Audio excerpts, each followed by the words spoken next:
What's up, ladies and gentlemen? My name is Seth, and we are back in some more Trove Developers. Today, we're going to be talking about the most recent developer live stream, which has some new information. I'll leave it up to you whether or not it's good or bad. I've got my own thoughts towards it, which obviously I'm going to end up sharing with you.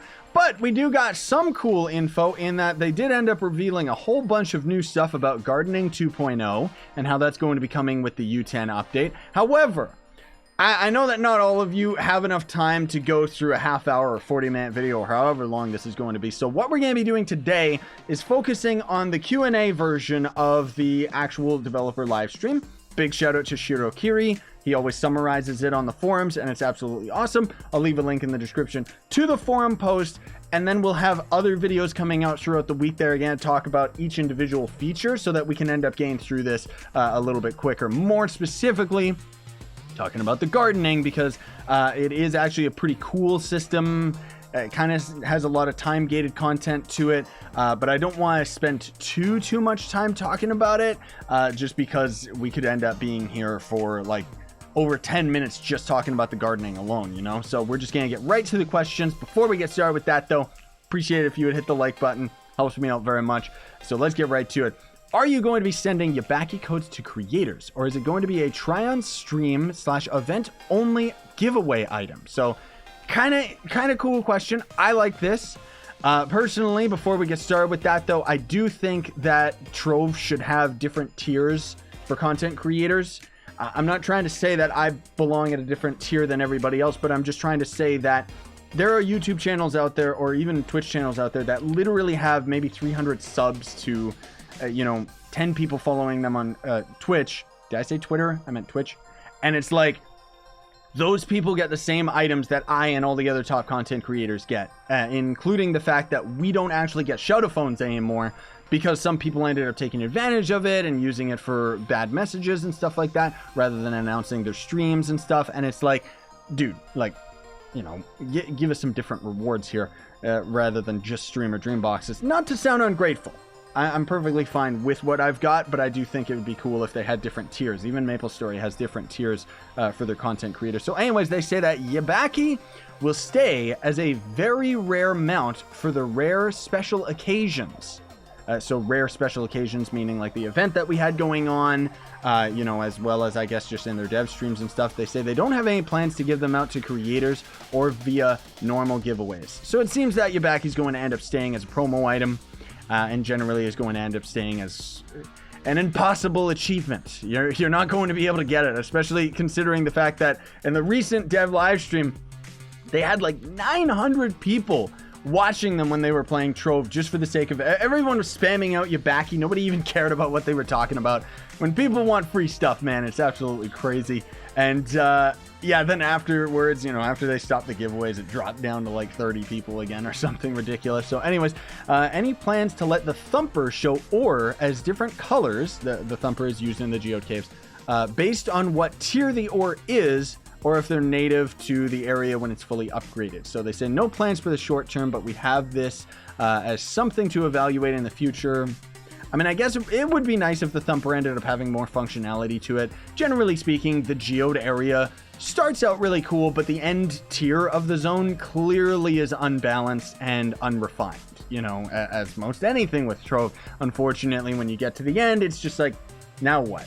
There's so many little things that they could do that would make our lives a little bit easier that unfortunately seems like it's overly complicated, or they just frankly don't care to develop it. So up next is, when will you start revealing content from the U10 update? So they did actually hint that they're going to possibly show us some stuff related to U10 this week. So excited about that. Hopefully they actually show us content, because the last time that they talked about it, they said that the PTS, the test server, was going to be available for PC sometime at the end of October, which means that we would or should be able to actually mess around with U10 and all the new gear and everything like that ourselves, which means that they should actually start talking about it and showing some of the stuff off real soon. So anyways, they do say that we've talked about a few things, but with regards to showing off more content on the stream, we'll be revealing more and more in October, because last week, of course, was not October. Will you add a cat-like dragon? Technically, they already have it with the bee dragon. yeah, but they say they would love to add it to the list. However, please note it's not a guarantee if it ever exists, if it's ever going to exist. Things get cut from the list all the time. Okay, a cat dragon would be kind of cool. You already got a corgi dragon, but I don't know, who really cares?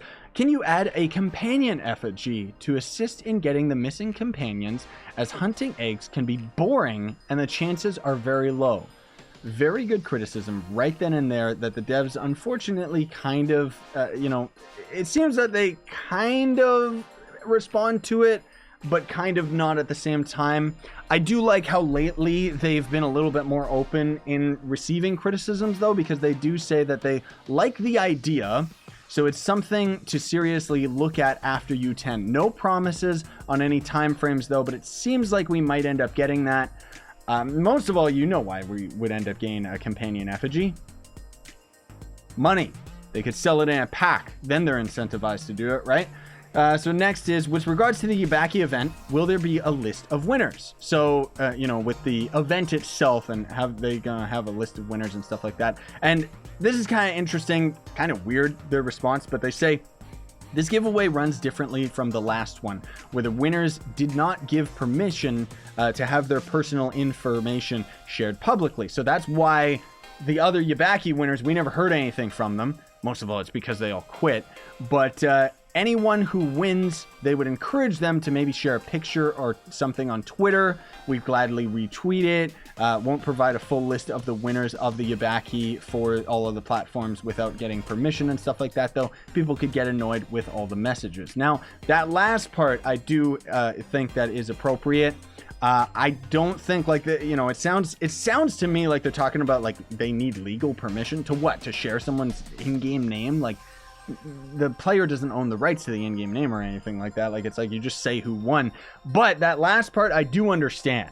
I understand that because I remember when I first started the clubs on console and stuff like that, and I ended up bumping these people up to officer, suddenly, people start going after them in not in a negative way by any means, but I mean, like, they instantly become like top keck, super popular in the game just because they're associated with me. And I'm not trying to say this to say that I'm like, oh, I'm so cool or anything. I mean, like, you gotta understand that when these people got bumped up, they ended up gaining a little bit more attention than they wanted to, and for a lot of people it was very stressful for them, and you could see that with some of the earlier Let's Play episodes where the clubs were attacked and things were destroyed and stuff like that, because honestly, these people weren't ready for the pressure of being able to, stand up there with so many people messaging them and spamming them out all the time, not to mention people lying to them, because that's something that happens very commonly as well. So that last part I completely agree with, where they say they want to ask for permission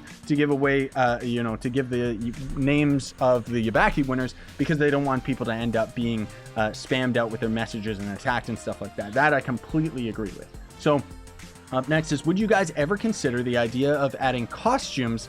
This is cool. I don't know if Merc asked this, but I know that we talked about it in a live stream. So I think it's really cool that, we've been talking about these things in my live streams lately, and I'm actually seeing you guys asking these questions to the devs, and we're getting responses to them, which is really cool. So anyways, would you ever consider an idea of adding costumes that you level up, similar to games like Fortnite or the already existing basic level costumes? So the basic costumes in the game, obviously, as you end up leveling up, you end up unlocking different costumes.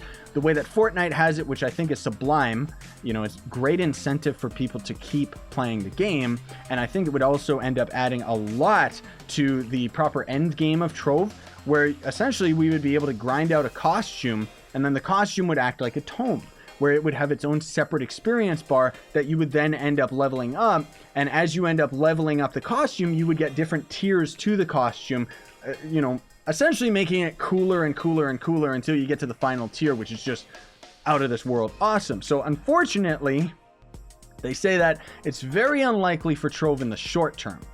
We do have class costumes that you get different versions of as you hit different levels. That's exactly what it said about the basic costumes. So it's not like a single costume leveling up, but 3 different costumes, that you end up getting as you level up your character. So I understand, but they say it's a neat mechanic, but not something we currently have the support for.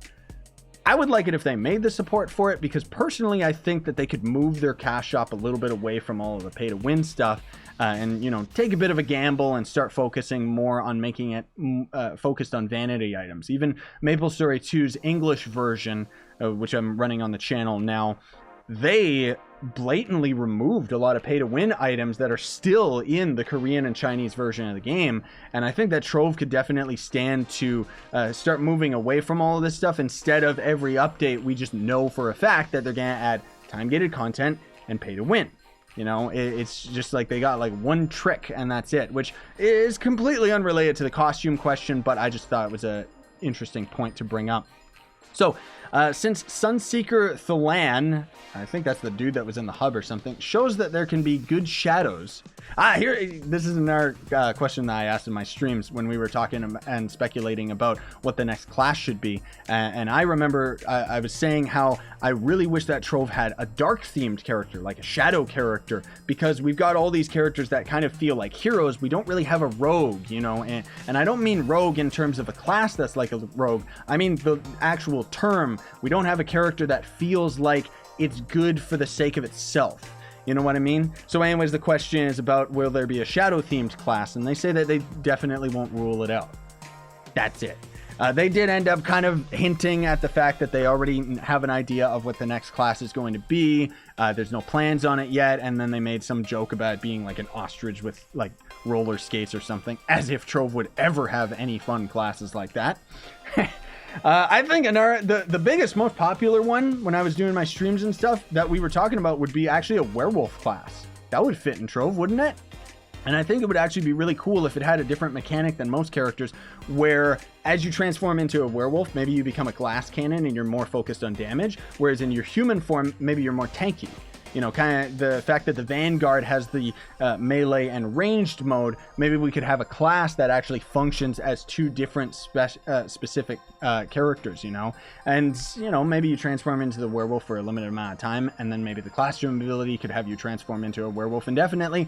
I just think it would be cool, because I think a werewolf in Trove would be absolutely awesome. Then they could reuse the fist weapons and make it so that it swipes and claws with them as well. And maybe when it's in its human form, maybe it's kind of another, like, fighter, but maybe focusing more on like boxing or some other type of style that would be very appropriate to, you know, to a werewolf character or something. But that's just my own thoughts towards it. So have you narrowed down yet anything about the next class, such as the weapon type or the biome origin? So they say that nothing is set in stone, but there is a lot of good ideas. Nothing we can talk about yet, unfortunately. So hopefully in 2019, we're going to hear a little bit more info about it. I don't want a geode class, honestly. Let me know what you guys think, though. Maybe you all really would love to see a geode class. Will there be any future giveaways or updates to give players more storage space for free? Or can we at least get a special bag for all of our dragon fragments?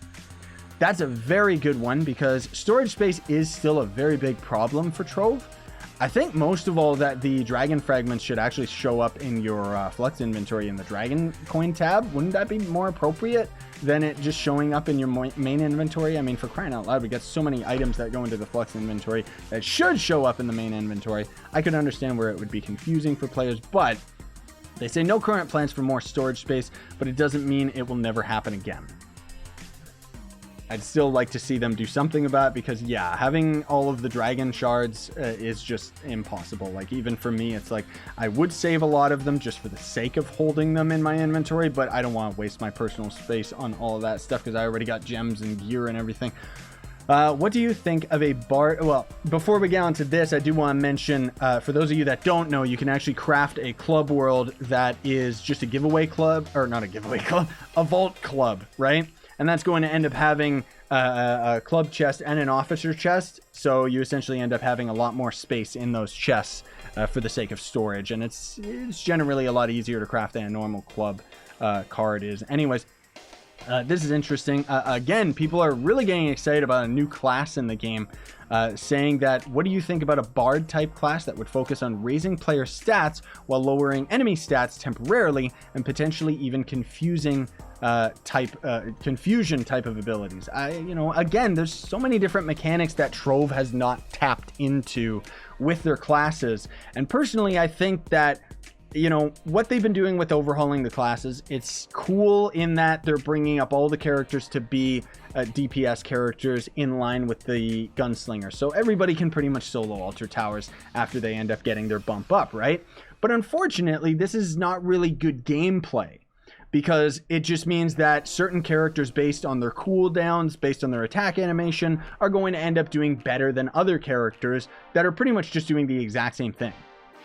Now, what I've always wanted, one of my dreams that I've always wanted to happen with Trove is, I thought, you know, originally when they were planning U10, they ended up mentioning how they were going to do a combat overhaul. It seems like that idea is completely scrapped now, unfortunately. But it begged the question, what were they going to do? And we all really, really hoped that they would bring some synergy between the classes. I want to see, you know, a combination of using a knight with a gunslinger that for some reason their abilities just sync up together so well. Maybe they get to do like a special ability together that it's just, you know, they complement each other, and because of it, it's a very powerful combination, and just stuff like that needs to be added to Trove, man. So anyways, they say that a bard class would be a neat idea. The charm / confuse functionality can often be a difficult ability, as it can go either way, to OP where it can affect bosses, or lame where it can only affect normal creatures, which, I mean, honestly speaking, there's nothing in the game, like, we're already OP. We can kill everything in U9. When U10 comes out, we're gonna find ways to get through it. Like, the game isn't difficult, so they shouldn't act like it's difficult. Will the gardening profession overhaul be coming out with U10 or sooner? It will be part of the U10 update. Again, I'll have a separate video talking about that in a bit more detail. Is there any additional information you can share of the upcoming companion changes? So all they really said is that there's going to be one new companion coming with U10, and it's going to be called the Snizzard, or at least has been called that for their, you know, who cares? Like, who cares what it's called? I'm essentially, or not essentially, I'm expecting that this thing is going to be useless compared to, like, this lizard that I'm rocking right here is pretty much the best companion that you can use in geode. There was another one that was decent, but they ended up kind of nerfing it, and now this guy is just outright the best one that you use. Why do bronze eggs take 10 hours to hatch? Let me give you a pointer here. If the person who asked this question is watching the video, you have to be a lot more specific when you're asking your questions to the developers, because they honestly have no idea what you're talking about. So they say, it's an appointment type mechanic. Eggs take time to hatch. Now, what they should have said was, why do bronze eggs take 10 hours and then silver eggs suddenly skip down to 2? You know, better yet, why did you guys think that that was a good mechanic to begin with? Why don't you change it? You know, like, it's bad. We're not talking about Warframe where you're crafting things that are essential to your character's progression. We're talking about crafting an item that gives you a chance of getting another item that is useless outside of just giving you mastery. Like, the last two companions, the rare companions that I'm missing, I'm never gonna get unless we get those companion effigies, right? Why does using a Lodestar on bronze eggs still have the possibility to return common companions? Very, very fair question. I personally thought that it was really weird. You know, whatever criticisms you have about the geode update, I think that it doesn't make any sense to use a Lodestar on a bronze egg and not have it be rare and up, or whatever the middle tier is, rare to super rare, let's say, right? Why can't it just be that and up? So anyways, they say it's just to increase the chances for uncommon to rare. Doesn't guarantee one gives a higher chance, which doesn't make any sense considering that a Lodestar is, or at least it was. Look at that. Look at that. This game sucks. It doesn't make any sense because the Lodestar essentially is useless on bronze eggs because it's so expensive to craft Lodestars for very little return. Thus is the entirety of the geode update. Any plans to make the Arcanium Steamboat available again via a pack or Luxian? This was a item that you would end up buying through the Steam store pack, which I don't know whether players on console even had access to that, come to think of it. But they say that the ship is definitely a candidate for Luxian's future appearances. We don't know when. Are there any plans for login mounts from Luxian to break down for boons so that players who actually logged in and crafted the items already can end up getting something from them. So they say that the Radiant Dayspring mounts that appear via Luxian are designed as a way for players who missed the original opportunity to get those items, so that they now have another chance of actually unlocking them. There's no plans for them to loot collect into boons though, which, I mean, obviously because of what we ended up seeing with the Lorekeeper Dragon Egg, which, I mean, ultimately, we need more, like, you guys gotta be asking more questions about them making Bound Brilliance and Binding Darkness better, because if we ask them enough in their streams, eventually they'll do something about it. And Bound Brilliance is time-gated trash right now, and Binding Darkness is just stupid and random. Does the Friday Dragon Day bonus affect the Dragon Scale drop rate? So the Dragon Scales drop rate is for this guy right here. And we already know that it doesn't actually affect the scales, but they do say that it doesn't currently, but it will with the October update. Oh my goodness gracious. So this dragon is also going to end up giving us 250 mastery around then as well. So that's really cool and means that this dragon could potentially end up being really, really easy to farm. Because if he's going to end up being affected by Dragon Day, well then, that's going to be great. Especially, this might be the easiest dragon to get, not in terms of time. You know, the Cloud Dragon takes like 30 minutes on a Shard Day, or Fragment Day. But being able to craft a dragon without the need of dragon coins, that's where this guy could end up being really, really easy. Outside of, you know, it takes Cinnabar, but who cares about that, right? Will U10 require a Geode Mastery rank to enter? Nope, just Power rank, which hasn't been 100% decided yet. Last time they talked about it, they said that their soft number was going to be 15,000 Power rank. I think that it should be 20,000 and up, because we're talking about U10, which is supposed to be Trove's end game. I really, really hope that it's actually end game and not just dragging out the exact same content we've already got.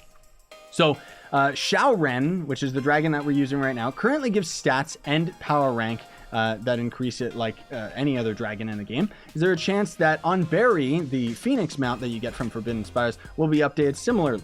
So they say that on Berry will remain as it is, but they are discussing the drop rate of Fiery Feathers in a future update. So hopefully we'll see Fiery Feathers become a lot more common. Because honestly speaking, Fiery Feathers are a little bit too rare, considering all you're really getting out of it is a cool mount, as opposed to this guy, which is about the same difficulty right now, going to be much easier when we get Fragments Day working for it. And this thing actually gives you stats, you know, like the other one is just like, okay. Premium Chaos chest items have historically been 100 mastery points. Will the Fluttering Chaos and Eclipsed Butterfly be adjusted to this pattern? Yes, this will be fixed in a future update. So, that already confirms my theory. I've talked about this in other videos. What I think happens with a lot of the items in Trove in terms of their mastery, like let's just, you know, the premium items that they're talking about here is like these guys right here. They only give you like 50 mastery instead of 100.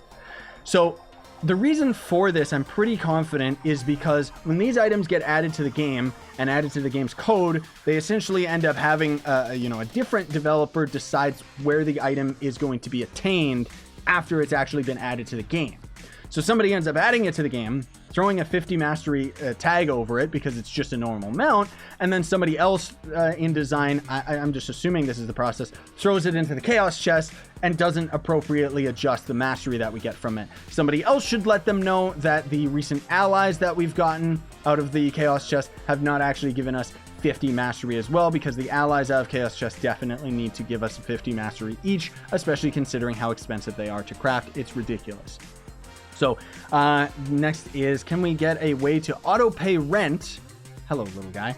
Auto pay rent, or maybe even pay the whole week up front. So they say it makes sense. They'll look into it after U10, which, I mean, I guess, I don't know. The whole rent system is kind of a mess in general, I think. Should we keep Fiery Feathers, or are they useless now? After crafting on Berry and the Cinnabar Tome, they can currently be loot collected into Cinnabar. Don't fall for the devs actually saying that, because they don't know. Essentially, that means they don't know. We could end up seeing something in the future take the Fiery Feathers. Even if it does, who cares? You can just loot collect them if you want. But if we see the Phoenix Guardian costume, for example, for the Vanguard get accepted into the game, I know with at least 90% certainty that it would most likely end up taking Fiery Feathers, because it would just make sense, right? It's not to say that we won't ever see the resource used ever again. Does the Magic Find stat affect the drop rate of Dragon Scales? No, I can tell you that one. They say no, Magic Find affects the rarity of gear as it drops, not the effect of drop rates themselves, which is one of the biggest fundamental flaws with the entire game, unfortunately, is that Magic Find should affect drop rates. Shouldn't it? Never mind the gear. Who cares about the gear? Will the new Crystal tier gear have randomized values of stats? We aren't answering anything related to this yet. Most likely because it's no, which we'll talk about that in a little bit further in the video here, because they drop a bombshell as far as the Crystal gear is concerned, man. So has the minimum power rank of U10 changed from 15k to 20k? They say it's not been released yet. The final PR requirements hasn't been decided yet. So as this other person said, the current PR requirement is banana. Okay. So the short answer in English is that they don't know yet. It's still up in the air, but most likely going to be 15k because they don't often change it last minute. Will it ever be possible to use the dragons we have acquired as styles like we do for weapons and allies? Not in the short term, apparently, is, you know, whatever. Who cares? You can just swap to whatever dragon you want. I don't understand. Could you explain in more detail the impact of the U10 update and the new gear and gems on stats and power rank? Okay. Oh, just in more detail about all the gear and stats and stuff. We will talk more about this in the future. For now, we have revealed a new stat, armor penetration, which is subject to name change also. Why? Armor penetration makes sense. What would you guys change it to? Attack armor enemy thing? Like, Trove's got such stupid lingo. Just leave it as something common like that, especially if they're calling it Crystal Gear, which is the most generic gear name I've ever heard. Any plans to make Contain Chaos Sparks easier to get? No plans at this time. Make Binding Darkness easier to get. Or make the gem rerolling better. Because they have talked about it before. Who knows if they've gone back on their word with it, but they did say before that they were going to work on making the gem system a little bit less random in when you're re-rolling the stats. I would hope that it just becomes a static, oh, you roll into from max health to physical to magical, and so on and so forth in a, you know, coherent circle, so that at the least we would know how many re-rollers we would need instead of it just being randomized over and over. So anyways, will club merchants, we're in the home stretch here, guys, will club merchants have more things to buy with the U10 update? No, but they will get more things in the future. I don't want more things for Adventurine, seriously. Any plans on future Shadow Tower, any plans on the future of Shadow Towers after all the geode stuff is done? Nothing to talk about yet, as the focus is currently on U10. Will Bomber Royale Salesman have new things for Season 2? Obviously. Yes, there will be 2 new dragons you can obtain, one near the beginning and one a bit later on. Okay, I don't know what that means. Is there a chance of Binding Darkness to have another use besides to craft Contain Chaos Sparks? No, that's its current purpose in life. Yes, keep it as only one thing. Binding Darkness is too hard to get. Any hint on how the U10 experience will be? Is it going to be a solo gameplay or more of a group style, or is it going to be instance dungeons or something similar to that? It will be like Adventure Worlds and will support both solo and group gameplay. The new 5-star dungeons will reward group play. So that immediately got me excited that they're talking about 5-star dungeons, because up until this point, it honestly sounded like U10 was going to suck. It still sounds like U10's gonna suck. It could end up being a flop. It's like a make or break update for Trove that unfortunately has a lot riding on it, considering the fact that we're going to end up being disappointed if you're sitting there holding your breath thinking that it's gonna be something revolutionary, because the devs already confirmed it's not gonna be anything revolutionary. That's their words. Despite the fact of all their empty promises throughout the year saying how it was going to change the entire game. And most of all, the biggest complaint about Trove that so many people have that I see in my comments is that people just quit because there's no end game. You know, you pretty much get to farming gems and then that's the game. That's it. You don't do anything else. So is U10 gonna add upon that? Is it gonna give us something actually to work towards? Doesn't sound like it, because Crystal Gear apparently is only going to affect U10 anyways. And even though they say that it's going to reward group play for the 5-star dungeons, honestly, I'm thinking we're still going to be able to solo it. So anyways, will there be any more storylines added to the game? In a minor way, there will be. Most of all, I'm guessing when U10 and the geode update comes out and everything, or geode phase 2, I should say, they're going to have the little geode dudes do stuff, or have a golden thread show up. This game's not known for its story, and I don't blame them. Will there be any way to upgrade our current stellar hats, faces, and weapons to the new crystal gear when it's released with U10? This is it. This is the game-breaking question that you've all been sitting here waiting to know. And no, stellar items will not upgrade into crystal gear. Devs lied to us. Or at least, well, they didn't lie to us. They were very misleading this entire time. And I mean, we could have already seen this coming. Should have already seen this coming. But that's disappointing because they've said that it's a new tier of gear. Now, a new tier implies that it's something on top of. Not implying that we're going to have a new separate piece of gear in the form of crystal gear. Let me know what you all think about that.